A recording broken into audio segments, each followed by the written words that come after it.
starting our journey to make a concrete planter mold. The idea is we're going to make a mold that looks just like an antique planter box, or actually an apple crate box.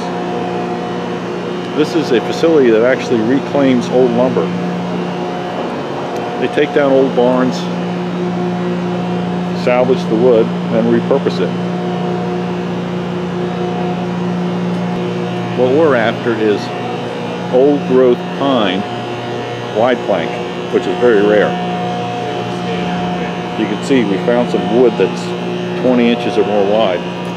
We might also make a dining table mold out of these two.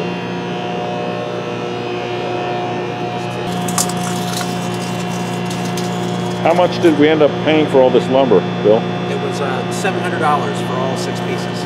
$700 for 6 pieces. It seems like a lot, but they'll live forever in concrete now. Here's what we're going to try to accomplish today. We're going to build a simple box.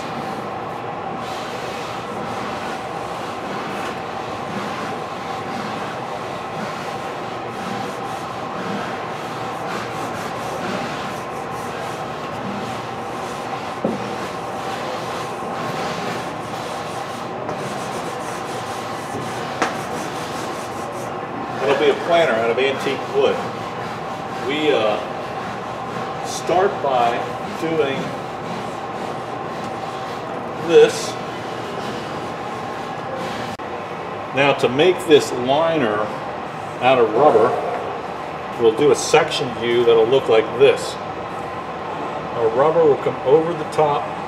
This will have wood grain down the sides like that.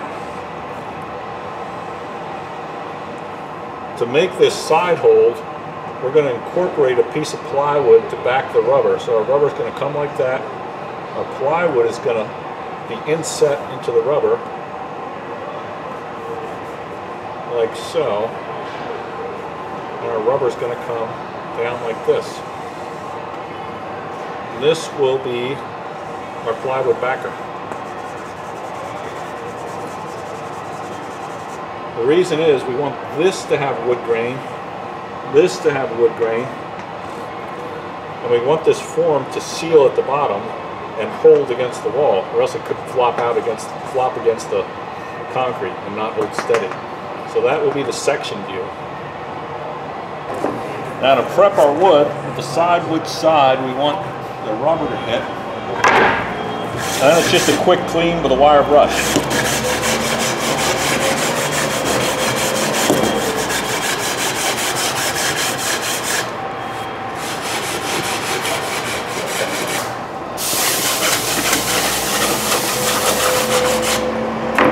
Now, if you want to, you can buy some cut nails to add some authenticity.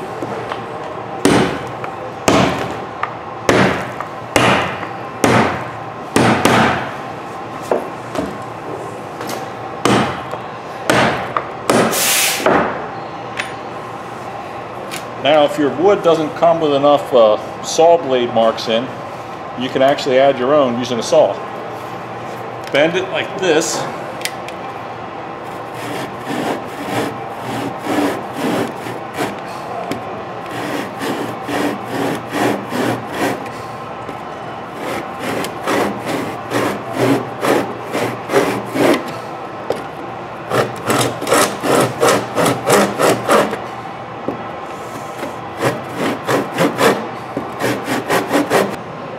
Made this box that's slightly undersized so that when we put our antique wood on the outside, it all lines up.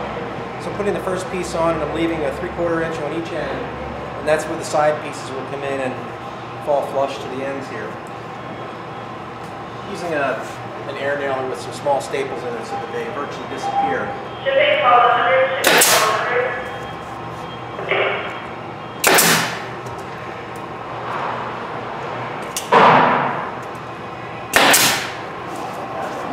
So to prevent any rubber from leaking between the boards as we build this planter, we're going to take some clay and seal up behind the board so that as we place the next one here, if rubber does seep between the boards, it can't go anywhere. It can't go behind the board and lock down.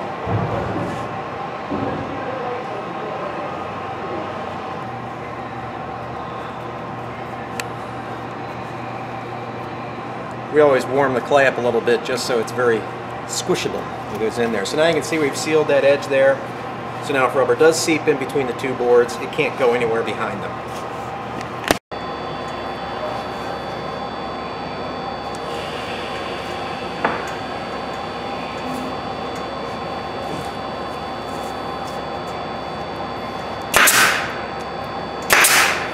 Now we want to make simulated metal on the corners of the boxes.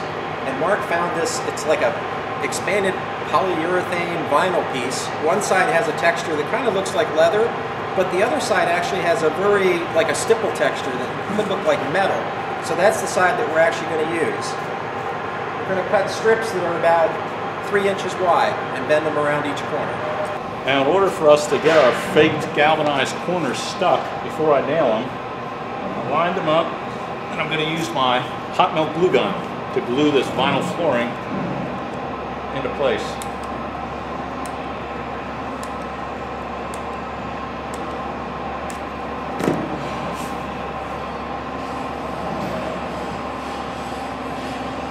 One side.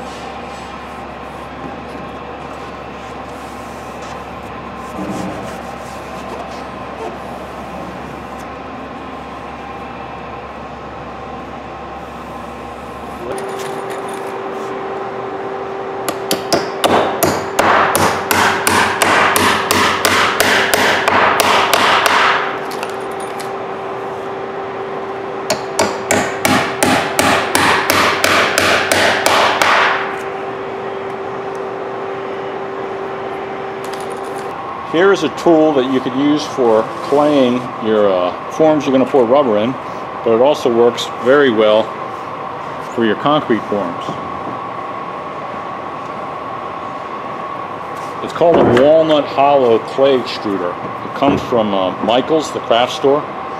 First thing you do is you drill out the handle.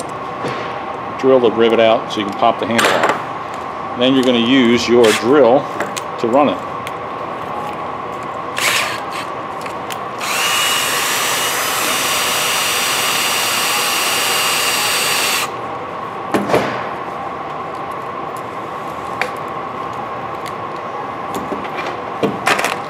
Fill it with clay.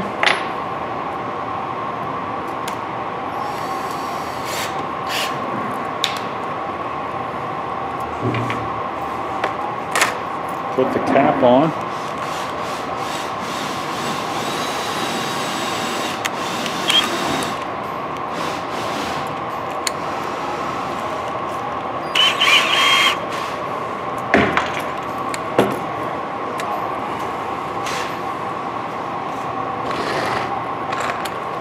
And extrude.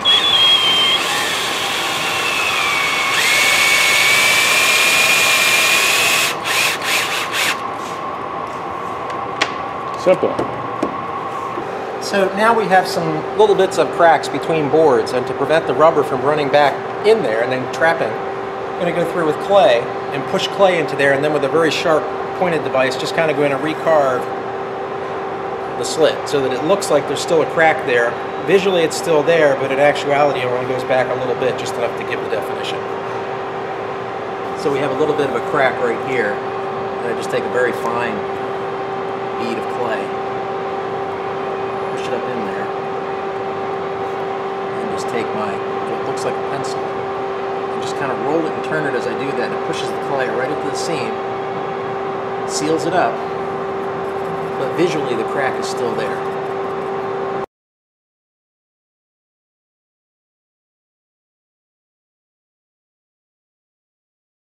We want to distress it. I want to get this thing charred down to charcoal in an area like this.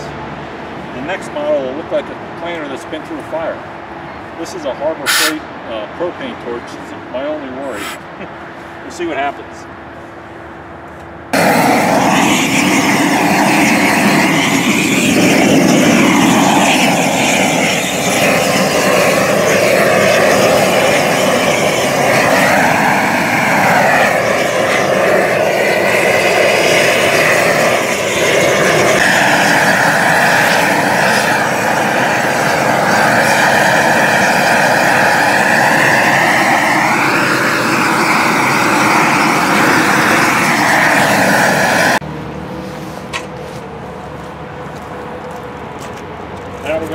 this cool, go to lunch and set it up and pour it.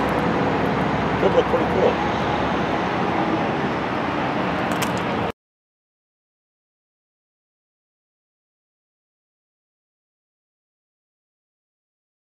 Okay, to kind of recap where we are now, we've built an inner box.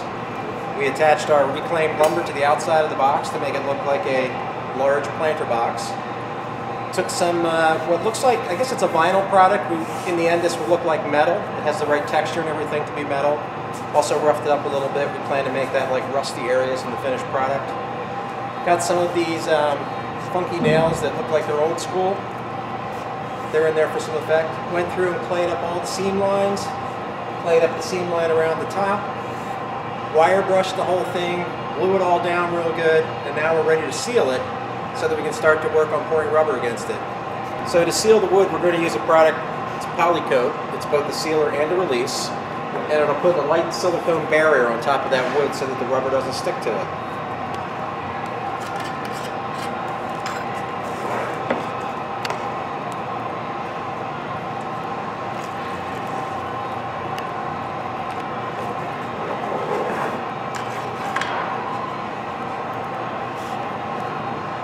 So we'll apply a liberal coat of Polycoat.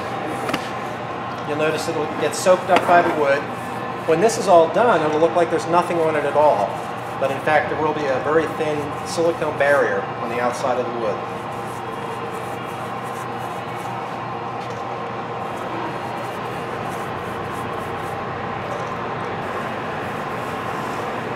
Just slap it on there, huh? Yeah.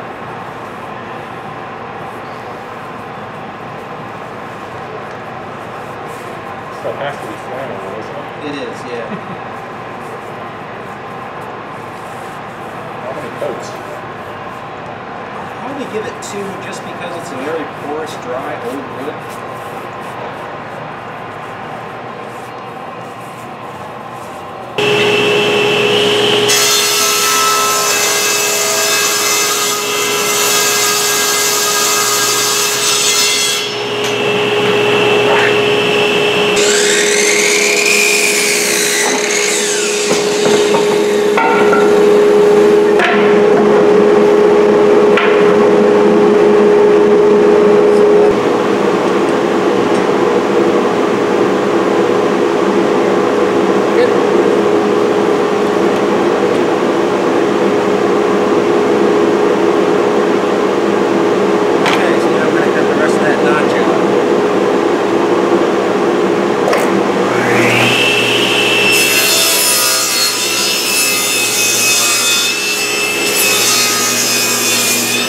Now we're building the mold box, and we've got these features that will allow the rubber to lock onto the side of the mold box so that when you're casting the part, the rubber doesn't fall away from the inside of the box. Made up this little fixture here to show me how to position it.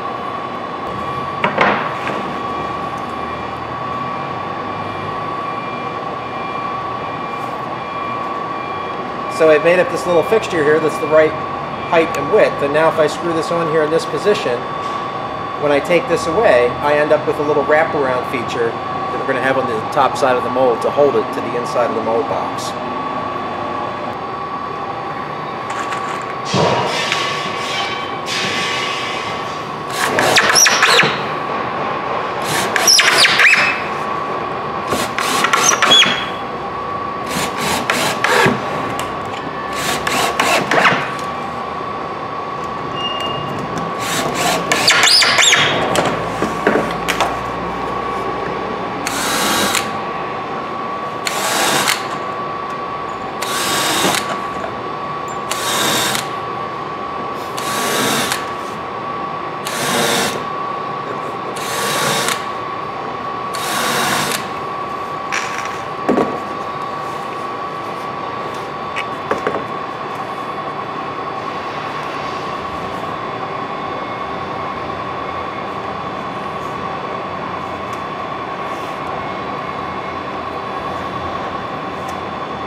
now we've located the box on the bottom board, and we're going to just pull it off the table ledge enough so we can screw it down to the board from below.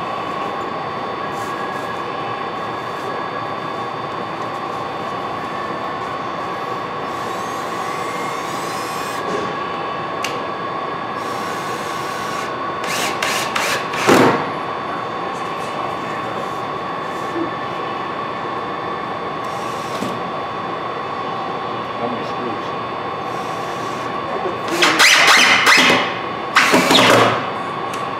Now we've screwed the box to the bottom board, and we have just a little gap here that we're going to go ahead and fill with clay. Again, just so no rubber runs underneath and make the edge of that rubber mold a little raggedy. We want it to be a nice square corner though.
That's good. That's good.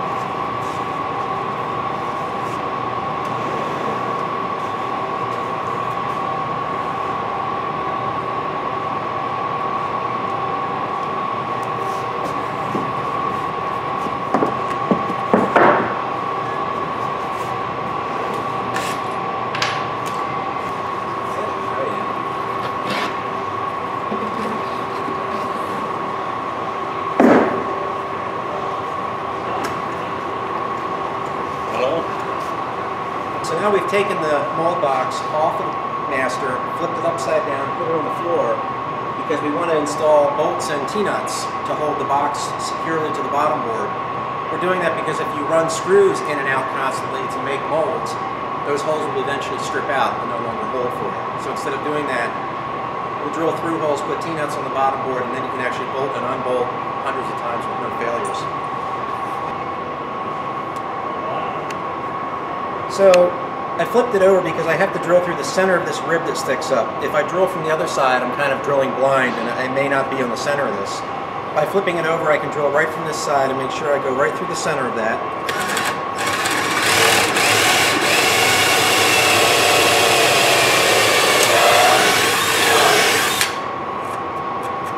And now when we put this back on the bottom board, I'll drill from the other side and continue that hole through the bottom board. Okay, now we put the mold box back on the bottom board, and we've clamped it in position, spacing it roughly 1 inch all around, so we'll end up with about 1 inch thick of rubber all around the box. Now I'm going to locate these holes in the bottom board by drilling through the holes that we just put in when it was upside down.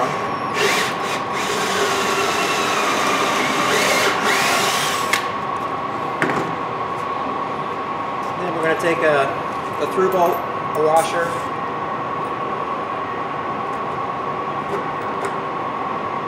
and put a T-nut on the bottom side.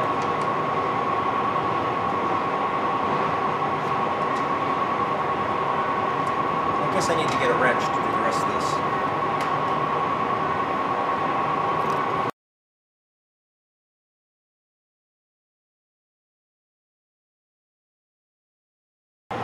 So now we're going to put the framing on the top that stops the rubber from running across the entire top of the box.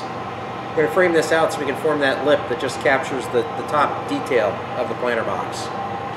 We're going to use screws with some large flat washers on them. The flat washers prevent this plywood from splitting. Okay, now we've finished up the master, caulked in all the seams and joints with clay, and we've done the same to the mold box. And now we're going to seal it one more time with polycoat. After we seal it with polycoat for the last time, we're going to let it sit overnight because the polycoat has to be thoroughly dry before you pour the rubber against it, or it may inhibit the rubber and it won't cure. So we'll get one last coat of polycoat, let it sit overnight, and then come in tomorrow and pour the rubber. Okay, when you apply the polycoat, you want to kind of start at the top, and it's a clear water-like material, so you can see everywhere that you put it. You don't want it to puddle anywhere, but you want to make sure you get good coverage everywhere.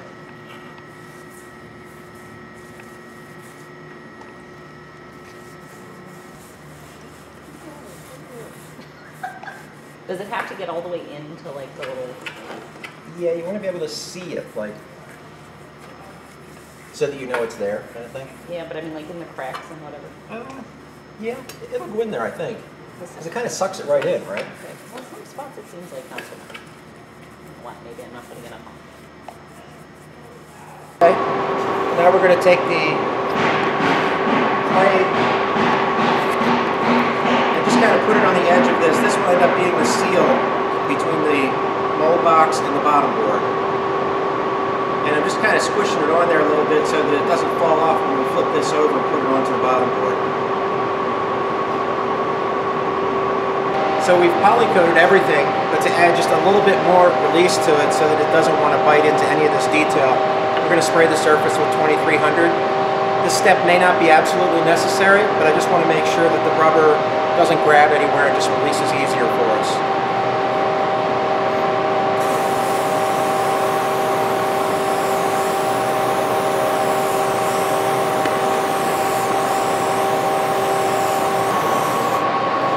The other reason we're doing this is because all this texture is running horizontally, and we're going to be pouring the rubber vertically. So as the rubber starts to rise against all that texture, we want it to be as slick as possible so that it goes into all that texture and doesn't merely graze over it and create bubbles in the rubber.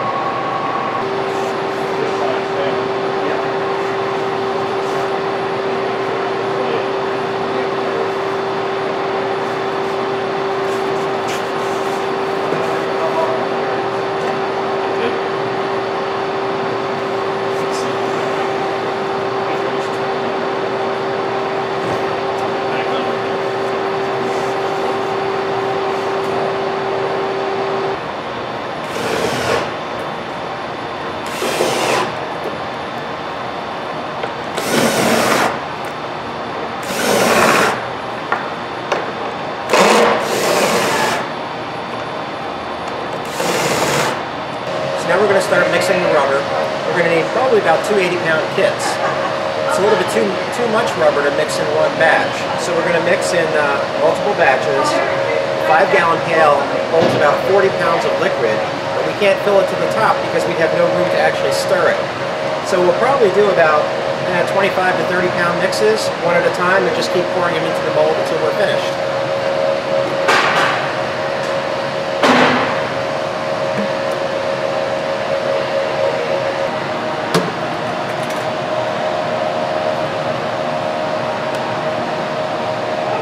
Okay, so I picked it up on top of the other pail because it's not quite as far to bend over. When you mix, you want to try and mix stirring in a figure 8 and also scraping the sides and bottom of the pail as you mix.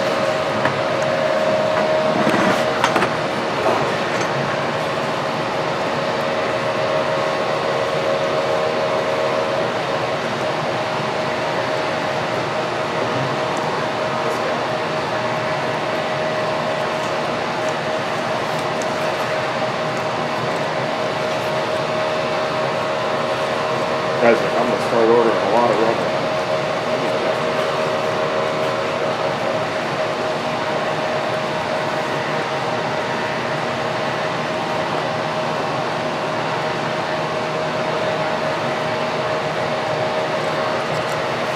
How long do you mix it for?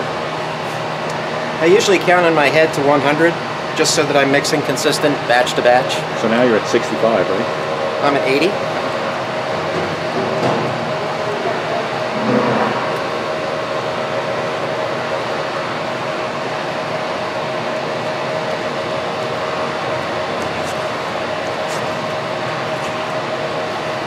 Okay, so now we're ready to pour. We've tilted the mold up. The reason we're doing that is this wood has a lot of texture in it. So we want to try and get the rubber to rise up and then flow kind of with the texture as it fills it out so that we don't create too many bubbles over it. Once we get it very full, we'll pull the wood out and drop it down to level and finish it off.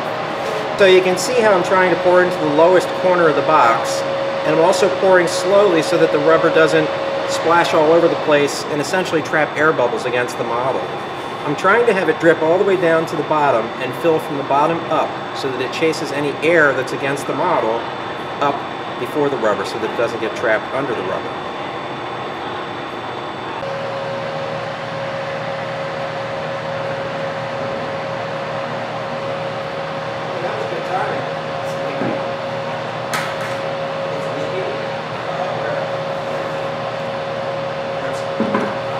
So we did spring a small leak here, and it may be because we tried to put the clay gasket in and some of it fell out, some of it stayed in, so that it might be holding it open a little bit.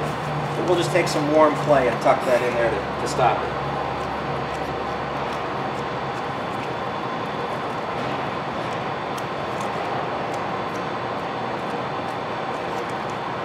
It may just be coming between some of the boards too. It may not be the seal to the box, but actually the attachment of boards.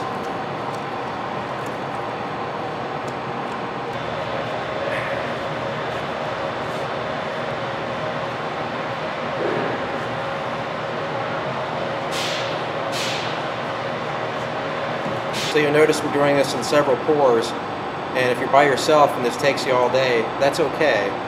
Normally we just want to make sure that we have everything poured within an 8-hour period. When you get to the end of the bucket, don't go into the bucket and scrape out whatever material is left in the bucket. This is the material that's most likely not mixed because it's clinging to the sides and bottom. Just pour out whatever comes out naturally and stop. Whatever is left in the bucket will cure overnight, and you can peel it out the next day and reuse the buckets. So we've got it pretty full at this end, and now we're going to drop this end down so it flows across so we can fill up the top of it yet.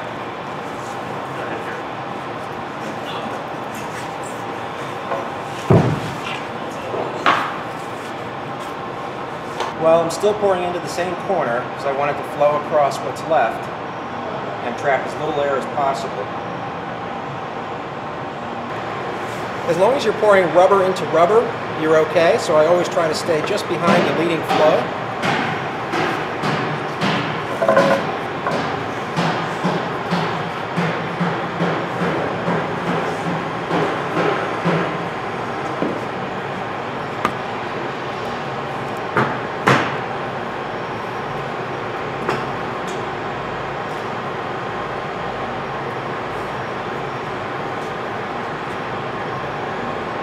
We may end up using up exactly that 80-pound kit because we have just a little bit left over there yet, right?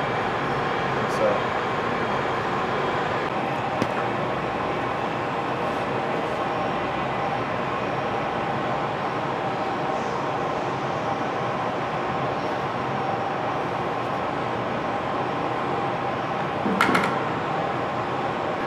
Okay, so we're finishing off the pour now. We're going to let this sit overnight. Preferably you want to let it sit for about 24 hours before you strip it. And then you should let the mold actually sit for 7 days before you poured the first piece of concrete. Of course, none of our customers do that because everybody's always in a hurry. So they'll start pouring within 24 to 48 hours. And the risk is that the rubber's not quite developed all its strength properties until the full 7 days are up.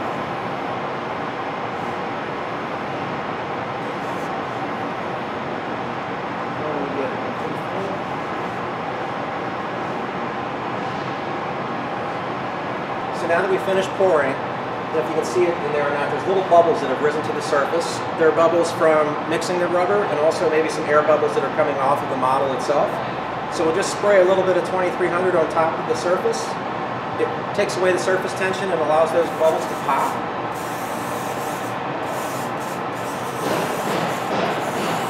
This step isn't absolutely necessary because it's purely cosmetic.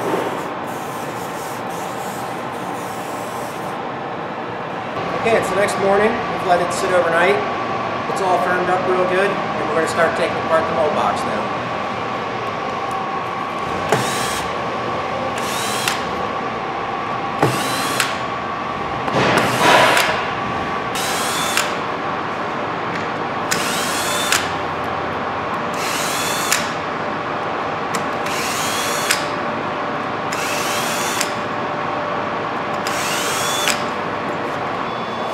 because of the way our lip comes up and over, in order to remove this side, I've got to pry this entire side off that lip.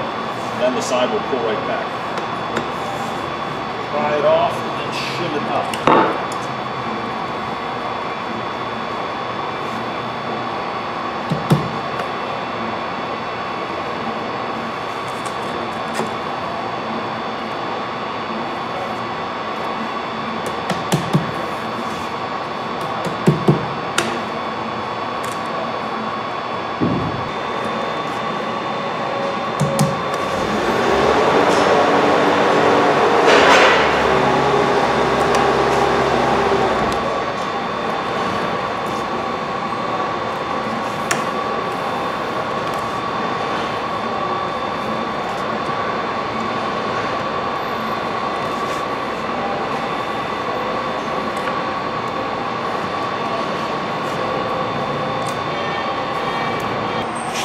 Now I've got the side out of the groove up top, which will later hold our form board.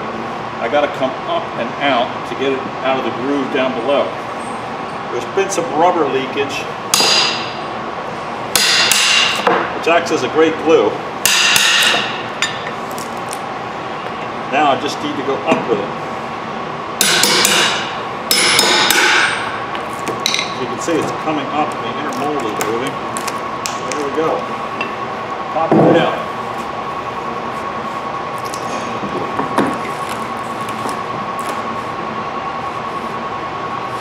Now eventually our form board will sit in here and in here, and that will hold the form tight against our side.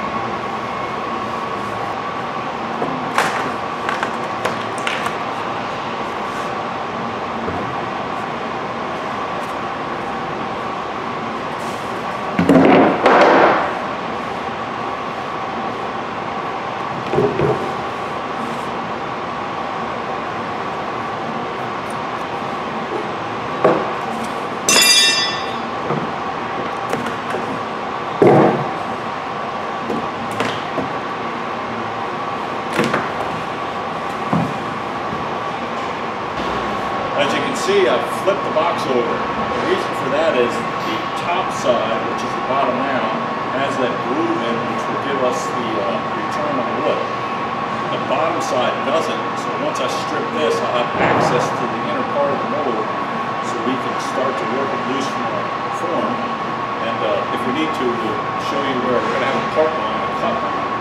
Now in order to line it back up, I'm just going to drill a couple of holes so that when we look down in, we'll be able to line this form back up with the box mold so that all these screw lines will work. I'll drill one centered, one slightly off-centered, and that way there's no way that once you look or put a pin in there, all these other holes will line up.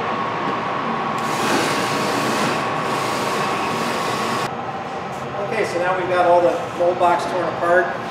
We turned it upside down. We're going to start working it loose from this side, get all of this loose, and then take it from there.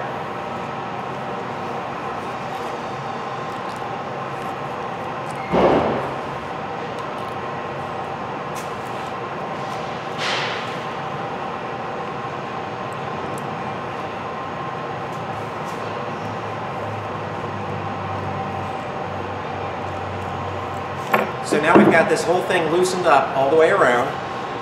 Now we're going to pick one of the corners and we're going to make a cut along the edge of that vinyl that's going to be our metal when we're finished. So if I pry this back, you can see down in here. Okay, so now as I pry this back, I'm looking for the edge of the vinyl. That's going to be where I make my cut.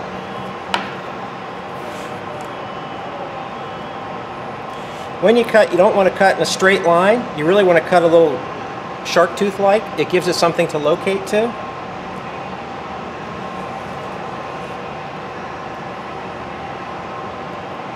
And this is 7445, so this is a pretty hard rubber, a little bit tough to cut.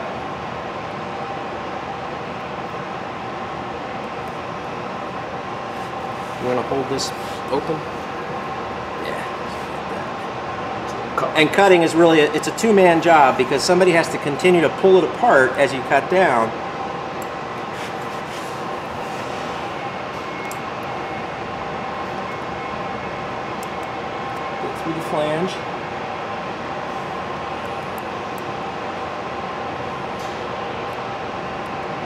Okay, now you can back off a little on the pulley, not quite so hard.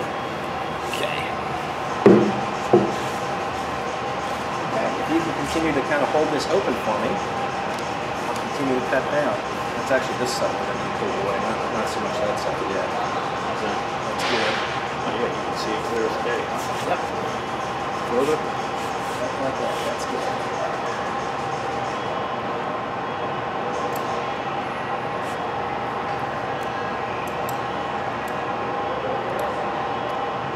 Not too much? Yeah, you're doing good.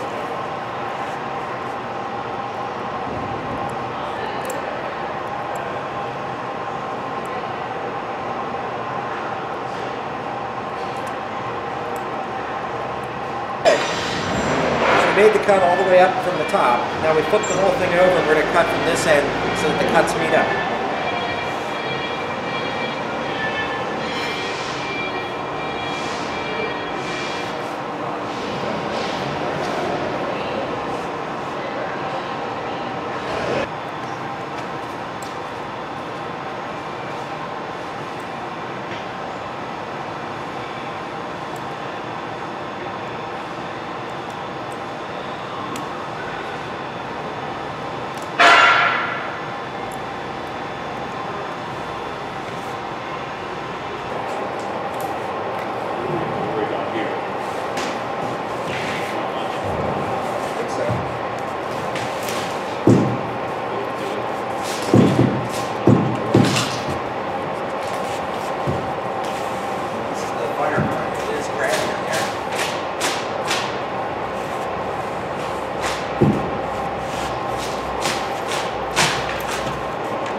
Okay, so it came off, and you can see a lot of the burnt wood actually came off with it, and that's because that wood was so fragile that the rubber kind of bled into it a little bit more than anywhere else. The plan is now we'll take this and we'll pressure wash it to get out as much as we can before we do the first casting. Anything that's left behind will probably be pulled out with the first casting. Okay, so it's amazing. These things pretty much stand up on their own. If we didn't have a seam here, it would probably stand here by itself. But in order to hold it nice and square and true and reinforced, we'll end up putting the board around it like this one. So once the board is around it, it's pretty much a stable unit. But it is surprising how much it stands up just by itself. Okay, so we've taken all of the boards and cut them to size, and then we just kind of cleaned up the edges so they fit back in a little better. If you remember, we put a fillet inside all those boards there, so we're allowing clearance for that. So we're going to start locating them back in now, and we'll start with the seam line.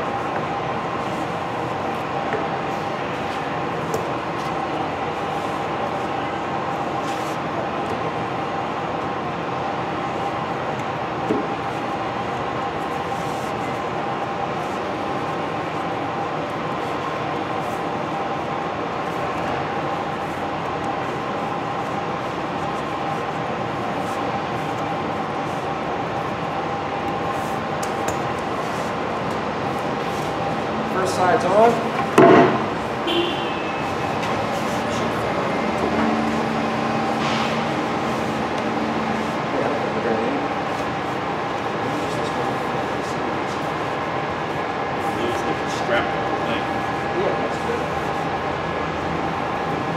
Okay, so the whole mold box is put back together. We've got the strap going around that holds everything together.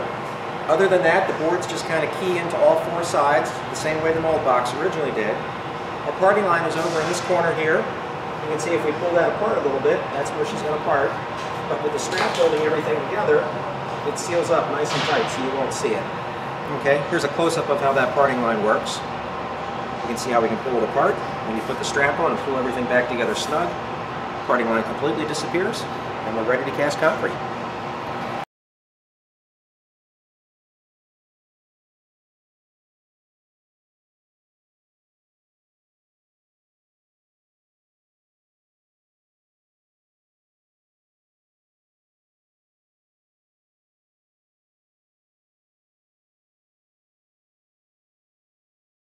Okay, and so 5 days later, we have 2 molds. This is the original model that we started with. We could probably use it again. But that's all, folks.